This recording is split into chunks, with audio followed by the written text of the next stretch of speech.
welcome to the Recovery Daily podcast. I am Rachel Miller, and I'm here 7 days a week to share my experience, strength, and hope as a stroke survivor and grateful recovering alcoholic. I show up here on my podcast to share about real life challenges as a human being, as a mom, a career-oriented woman, a daughter, a sister, and all the other stuff that we're gifted with and have to navigate with no guidebook for living. Click follow wherever you get your podcast and be a part of this growing community. And I thank you in advance for listening to this podcast episode. Today I'm going to talk about uncovering the joy within you. There are some alcoholics that enter into sobriety and feel an immediate relief that they've figured out what was wrong with them, and they gain this freedom that there are no longer shackles around, they're not shackled to alcohol, and the obsession is just lifted from them. This is not my experience, although I've heard it so many times. But it's okay that it's not my experience. We all have our own journey.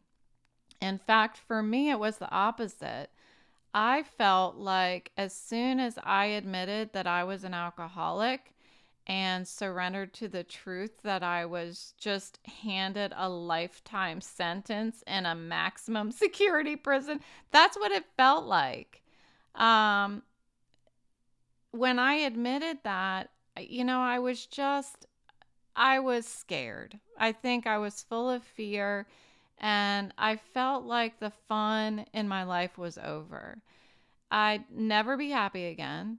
I would lose all my friends because all my friends were drinking buddies, and that even my boyfriend would leave me. That's what I thought. I thought he would lose interest in me because I didn't drink. What fun is she?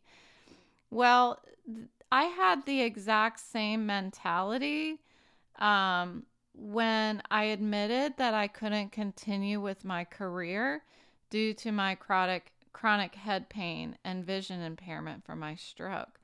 And guess what I thought? I thought my life's work is over. It's just being thrown away. I'll never be successful. I'm going to lose all my friends from work and any other friends because I'm no fun anymore. I can't do anything. I can't go out anywhere. And I even said to one of my best friends, and she knows who she is if you're listening, I said, I think my boyfriend should find someone else. I'm just holding him back now, Not only can I not go out drinking with him, not like he goes out partying every night or anything, but I didn't see that at that time. But I was like, I can't go out drinking with him, but I can't barely even go out anymore. I can't even leave the house now. And I thought to myself, if you love him, set him free. And I was serious. I was like, this is it. Why he doesn't have to stay with me because I've just been one problem after another. And I honestly believed that. And that, my friends, is self-pity. And I've mentioned self-pity before, and in the previous episodes, most recently, I'm like, but it wasn't quite self-pity. So I think that there is an angle on self-pity in my life for sure. Now that I, wrote all this stuff out today. So I didn't feel freedom immediately from these admissions of alcoholism, of, I can't live like this with this chronic head pain and I need to walk away from the career that I love. I felt scared. I was making the terrifying decision to fight for myself, fight for my life, my health, my well-being. And I knew that it was going to be painful and consuming and straight up confrontational. If with nobody else, but with the stubborn side of me, I personally can be so freaking stubborn. It's like talking to a brick wall. And I can even find myself arguing with myself because I know that I need to be more open minded about something.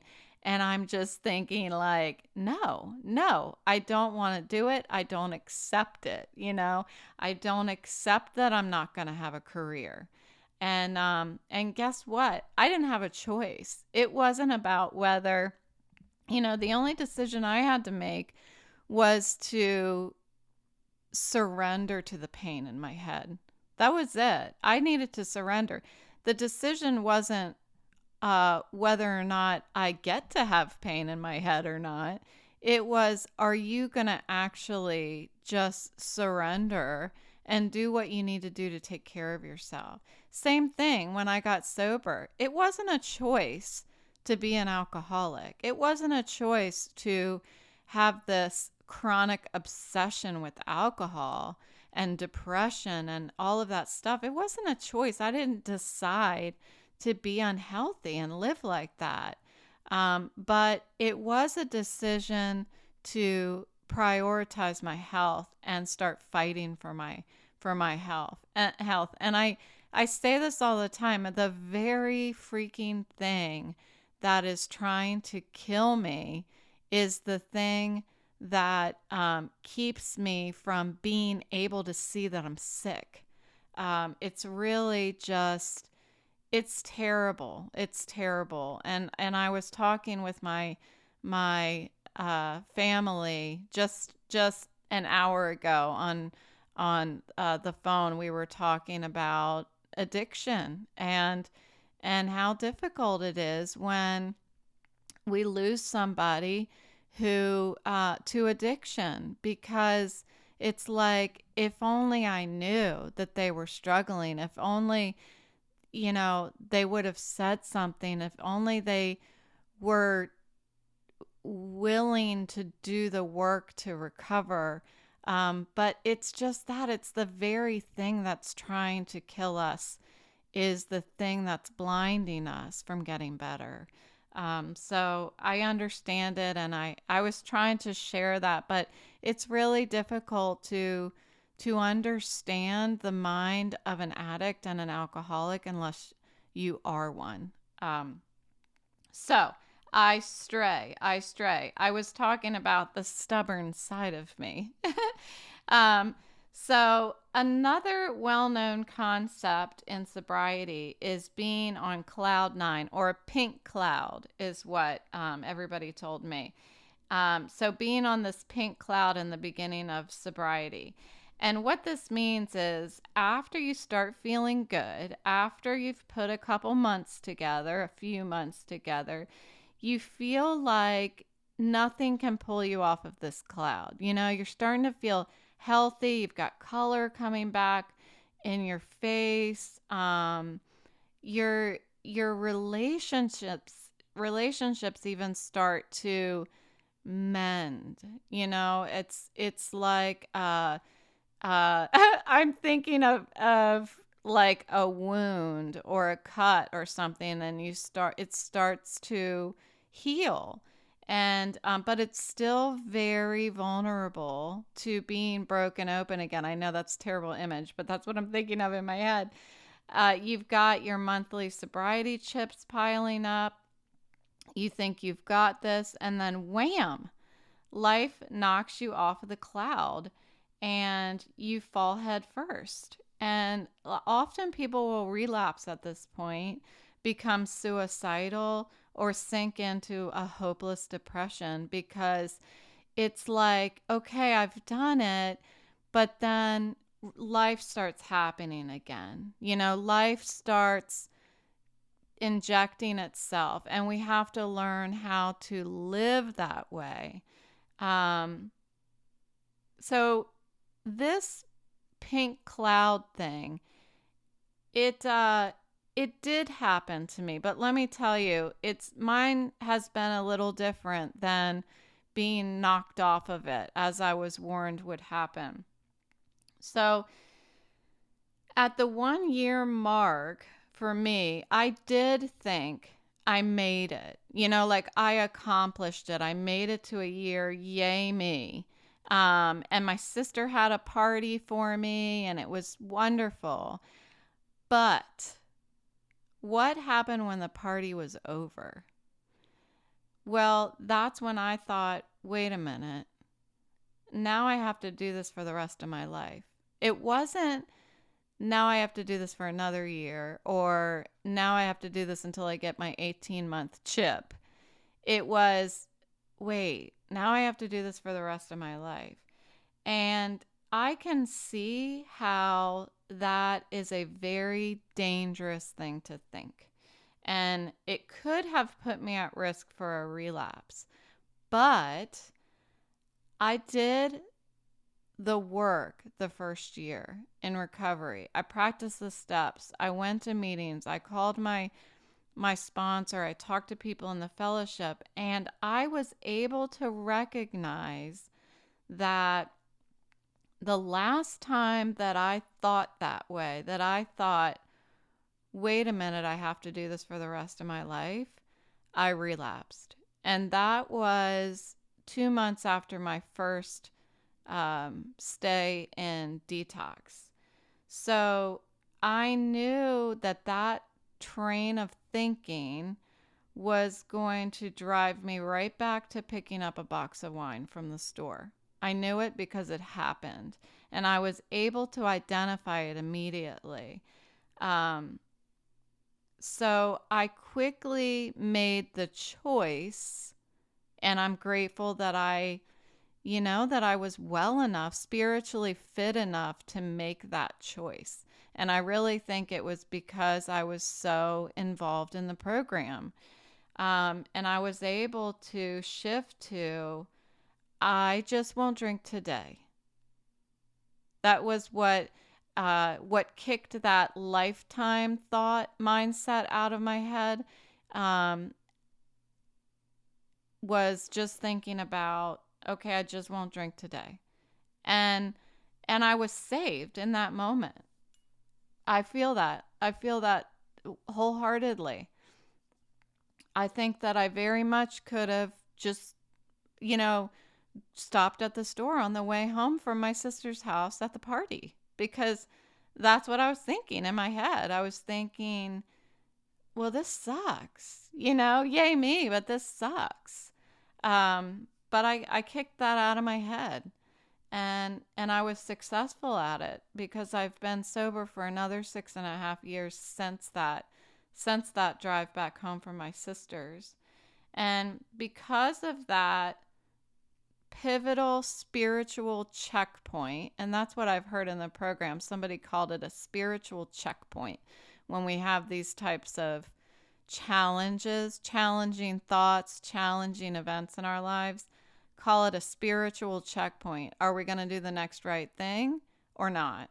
And I truly feel like because of that pivotal spiritual checkpoint that I got to experience after my one year anniversary, I feel like that I've truly remained on the pink cloud. I do. Even when life has been happening all around me, even all of the shit that I've been dealing with the stroke and losing my job and everything. Honestly, when I look at everything, I say everything, it's not a lot that has happened to me. Yes, I've had a big thing happen to me. I had a stroke and I have a hard time using my eyes now. My head hurts all the time. But you know what? Things could be a lot worse. They really could. They could be a lot worse. The stroke could have killed me, if I'm being completely honest with myself.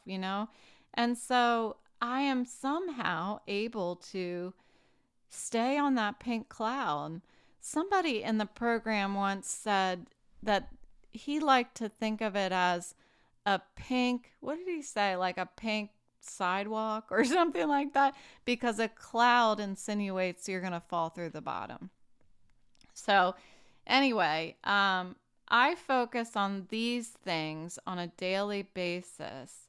And sometimes it's hour by hour or minute by minute in order to stay in this pink cloud that I feel like I exist in. Um, the first thing that I focus on is, am I doing okay right now? When something goes wrong, um, a great example is when I was dealing with all these challenges with long term disability with my insurance, and the doctor filled out the wrong thing on the paperwork, and they're like, you're going to be denied. And all. Yeah, I was angry. I got angry because I felt like, pay attention. Like, this is my life in these people's hands. And they're just like filling out the wrong. Yeah, she can drive. She can read, you know? Like, just look at who the patient is. Look at my record. I obviously cannot drive and I can't read. So I was really pissed. But I was able to, because it feels so icky to be angry now, because I rarely feel angry, um, I'm able to say, this is an icky feeling. Am I okay right now? Yes, I'm okay right now. And my boyfriend is an incredible support. Uh, I don't know, piece of support. It's more than a piece. He's just like this ginormous um, support thing that I have. Like, for lack of a better word, we're gonna call him a thing. Sorry, but he reminds me of that. He says, "But it's gonna be fine." And that's when I learned in my program, it already is fine. Everything is fine right now. Number two, what can I change? What can I change about the situation? And that's what my boyfriend said. He's like, remember, this is your full-time job. Dealing with recovery is your full-time job, and that includes insurance and doctors and all of these things. So what can I do to change the situation? And because I was able to just stop and say, everything's okay, what can I do? I reached out immediately to the insurance company, to the doctors, and I figured it out in less than 24 hours and got everything back online. And I officially received the call 2 days ago that I have been approved. So I get to spend 2 months without any anxiety and stress about insurance. And then I get to start all over because we get to deal with the challenges of, I think what's next is Social Security disability insurance. So, whew, yeah. So we'll deal with that when it comes. I have to start figuring out what my next step is. But again, what can I change? And then next, what do I need to accept? I need to accept that other people are human beings and I do not have control of people, places, and things. And that's something that I have to constantly tell myself. Again, all of these things, I have to focus on them on a daily basis. And again, I said sometimes hour by hour, sometimes minute by minute, because in this stroke recovery, when I'm calling different doctors and I call one insurance company and they transfer me to 4 different people, 3 different departments, all different phone numbers. I'm like, are you guys all working for the same company? And I'm getting frustrated. I can't control people, places, and things, because if I could, I'd roll up at that insurance company and I'd do a reorg, and I would show them how to answer phones, how to transfer, how to deal with one customer so that they have a seamless experience. You know what I mean? So, but I need to just accept that I am a customer of these people and I can change some things. I can speak up. I can be a squeaky wheel if I want to. But if I'm going to be a squeaky wheel, I'm going to be a kind squeaky wheel, because that's what's been getting me the furthest in this recovery. when I have this feeling that I'm pissed and I'm going to share that with whoever the victim is on the phone, I think twice about it because I need to maintain the relationships that I have with people like my doctors, the receptionist, the case manager at insurance company um because if I'm mean, they're going to be like screw her, you know? Um she doesn't care about me as a human being.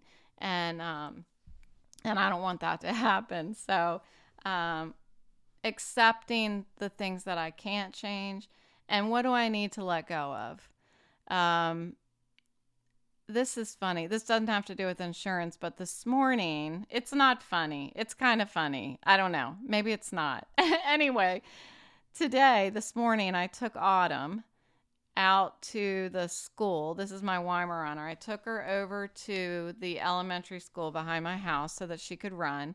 And there was this little something poodle. It was a mix, but it was a smaller kind of poodle.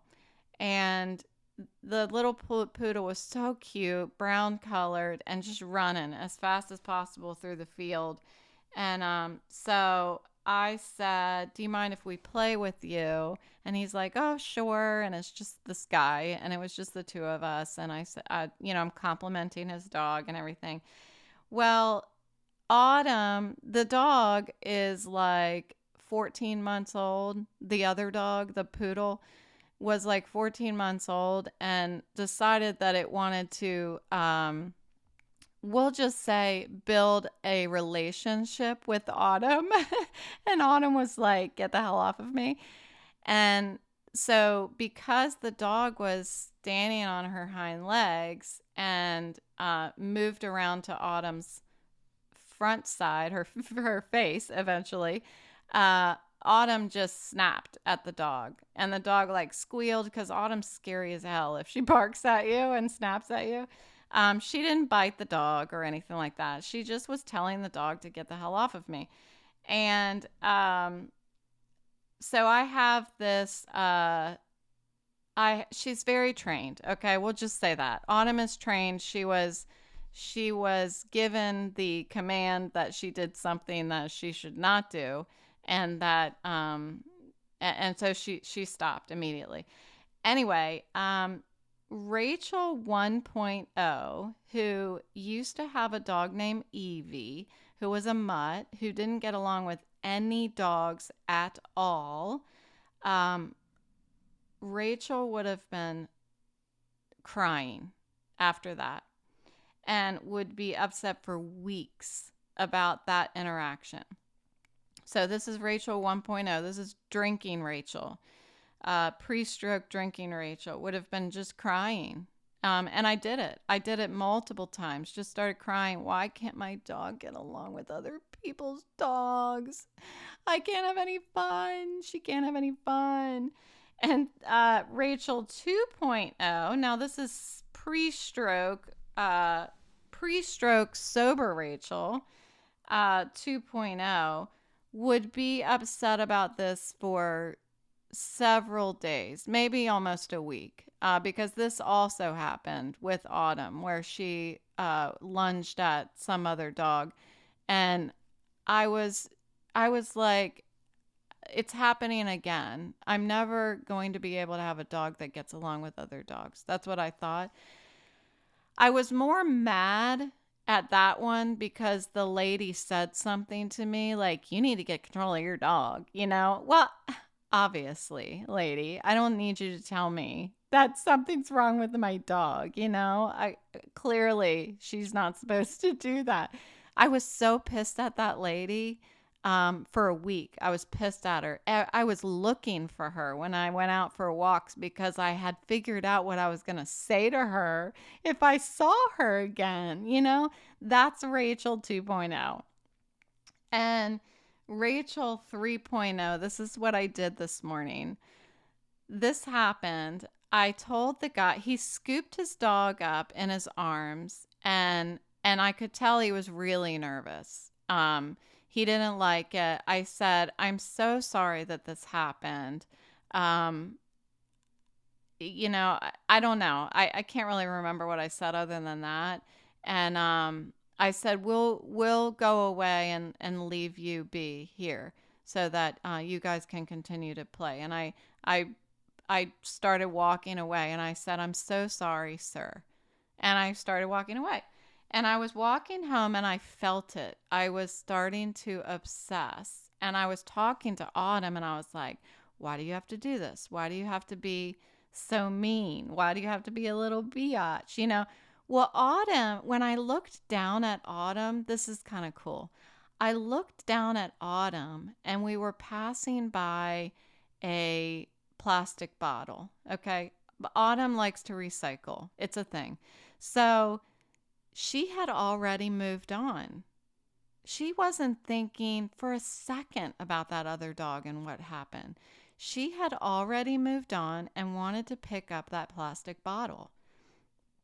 And I looked at her and I thought, I need to move on because it's over. It's over. So I said, go on, Autumn, pick up your plastic bottle. She picked up her plastic bottle and she brought it home to recycle.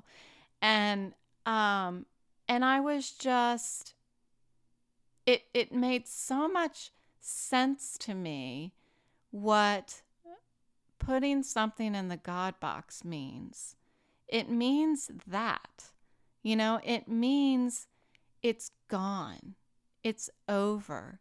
You can't control it. It's done. Live. Just live. Start living. Live.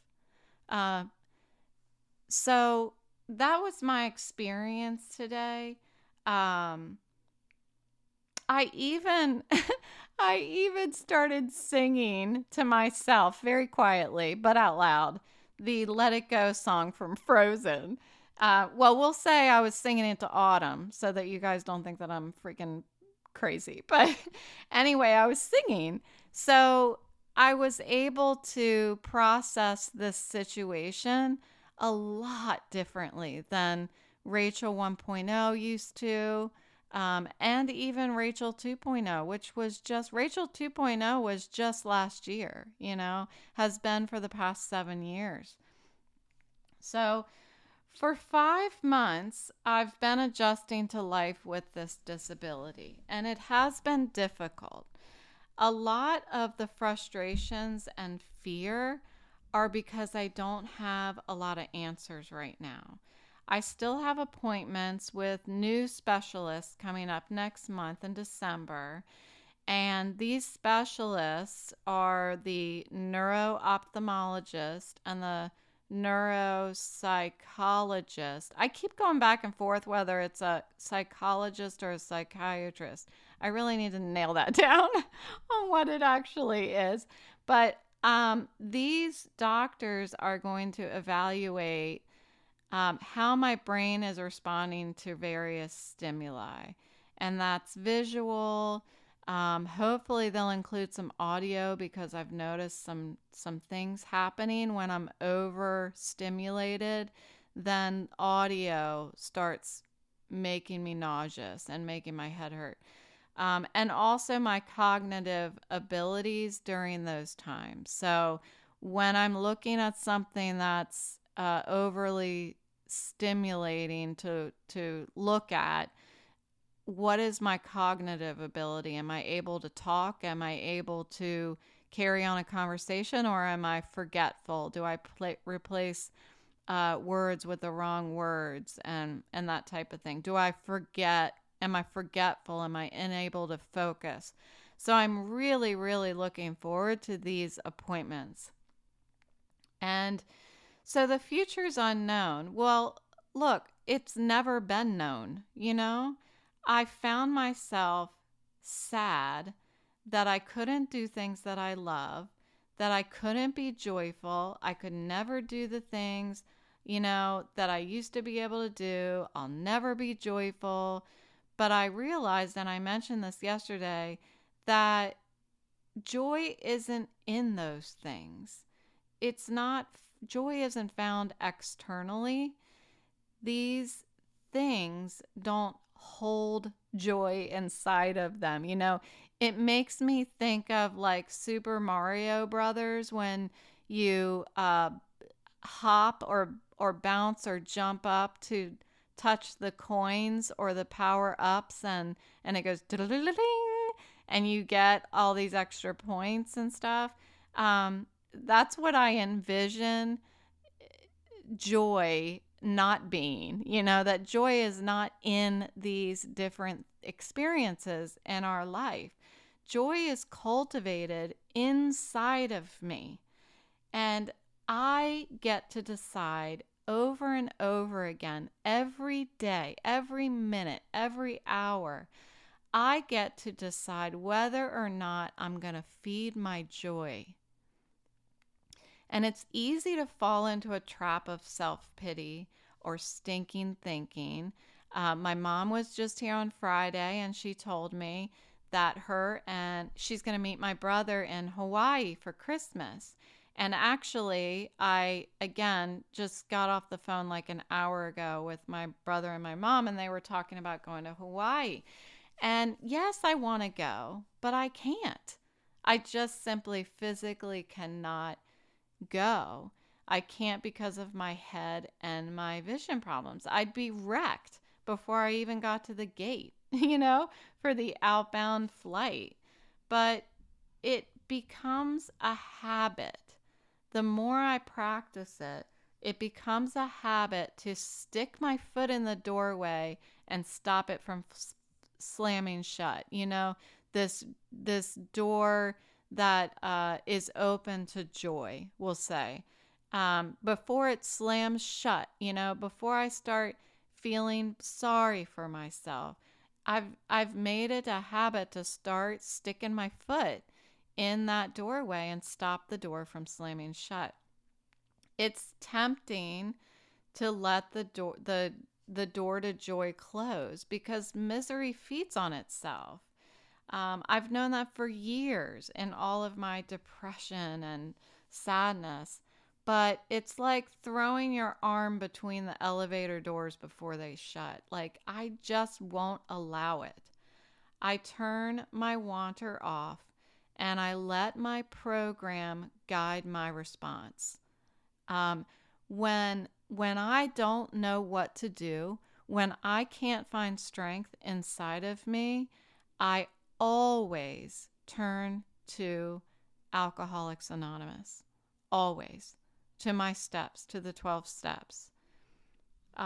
What does the program tell me? Because those 12 steps tackle everything that I have to deal with in my life. Whether it's, oh, you should pray, or you should probably apologize, or, why don't you think before you speak? All of that stuff. It's all stuff that we talk about in the program. But joy isn't in Hawaii. I'm sure it's fun. I'm not saying that. Of course it's fun. Of course I would want to be in Hawaii. But that's not the only place that joy exists. It doesn't exist in any sunny place I can go with blue water or in these things that I can't physically do. Joy is how I approach and respond to life mentally and emotionally. Joy is a choice. I truly believe this. I've been talking about how happiness is a choice, and I work hard to remain open to experiencing it. Self-pity clouds our perspective, making us believe that joy is dependent on external factors, and joy is within us. Joy is nestled all cozy inside of there, and we choose when to uncover it. So thank you. That's all I have today. Thanks for joining me. And remember to hop over to Facebook and keep up with the Recovery Daily Fashion Show. This is a fun way to share what I can do and enjoy in recovery as a sober stroke survivor. So thanks for listening, and I'll talk to you tomorrow.